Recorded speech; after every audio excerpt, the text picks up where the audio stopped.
Nasa pagkakataon ka ba ng buhay kung saan ay naiisip mong tila hindi ka pa rin nagtatagumpay? Yun bang wala ka namang kakumpetensya pero pakiramdam mo talunan ka? Sarili mo lang ang tanging kalaban, kaya tuloy mas lalo kang nahihirapan. Ayaw mo sanang magkumpara pero hindi mo maiwasan ihambing ang kung ano ang meron sila sa mga bagay na wala ka. Ang daming tanong sa iyong isipan na gaya ng bakit sila may magarang sasakyan? Malayang nakakapunta kahit saan? Bakit sila may panggala na umaabot pa minsan hanggang sa ibang bansa? Bakit sila nakakakain sa mga mamahaling resto tapos yung bill umaabot pa ng libo-libo?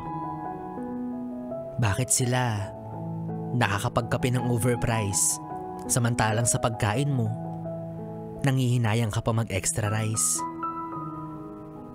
At maiisip mong sa bagay, pinaghirapan naman nila yun.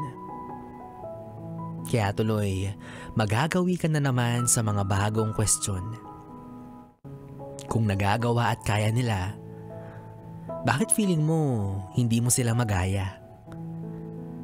Paano ba yung formula ng paggastos nila? Paano ba magkaroon ng malaking kita? Paano ba magpakapagod tapos may malalasap kang saya? Sa totoo lang, hindi ko rin alam. Pero alam mo, baby, tama na sa pagkukumpara ng sarili mo sa iba. Huwag mo naman masyadong ibaba yung tingin mo sa sarili mo. May kanya-kanya tayong pinagdadaanan. Magkakaiba tayo ng bilis ng lakad o takbo. Maaaring sa ngayon, hindi pa talaga nakakaluwag-luwag kahit na alam mo naman na nagsisikap ka ng buong sipag. Maaaring sa ngayon, hindi mo pa maranasan ang karangyaan kahit na gustong-gusto mo nang matakasan ng kahirapan. Isa lang naman ang maaaring dahilan yan. Yun ay dahil meron kang mahalagang pinaglalaanan. Lahat ng luho mababaliwala yan at mawawala ng saysayan lalo na kung hindi mo alam ang mga prioridad mo sa buhay. Kaya ang mahalaga, lagi mong natutugunan ang mga pangangailangan. Huwag kang mag-alala. Darating din sa'yo ang magandang kinabukasan.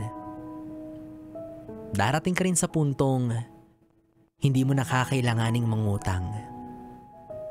Kasi wala nang magtitiwalang magpautang sa'yo. Puro ka raw kasi takbo, tago, pangako. Pag singilan nawala na siya. Hi, so anyways mga yes friend, kapiling nyo pa rin ako, DJ B-Boy Vivo para sa ating tuloy-tuloy na BB Time hanggang mamayang alas 12 dito sa 101.1 Yes FM Solid.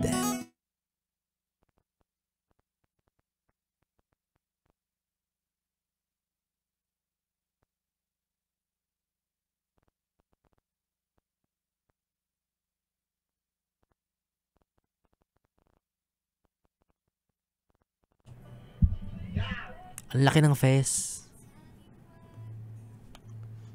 Bakit mo nalalaman lalo?